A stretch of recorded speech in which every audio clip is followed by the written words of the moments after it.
मी व्यक्त करतो तुझ्याबद्दलची आणि देवपा तुझ्या भांडारामध्ये आम्ही देत आहोत देवपा दिलेला आहे.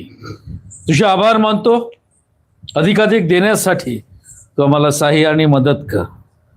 देवपा सर्वांवर तू आपला आशीर्वाद पाठव, सर्वांना तू आशीर्वादित कर अशी आम्ही तुला विनंती करतो. आणि या दानाचा उपयोग दशांशाचा उपयोग आणि आम्ही जे स्वइच्छेने दिलेला आहे देवपा त्याचा उपयोग आतापर्यंत जसं तुझ्या वचनाचा प्रचार आणि प्रसार करण्यासाठी झाला. अंधारामध्ये जे आहेत ज्यांना तुझी सुवार्ता कळालेली नाहीये त्यांना आतापर्यंत जसा झालेला आहे तसा तिथून पुढे व्हावा असं तू कर अशी आम्ही तुला विनंती करत आहोत देवपा. अधिक देण्यासाठी देवपा आमचं मन मोठं कर आणि देवपा आमचं स्तर आर्थिक स्तर आहे तू वाढव देवपा.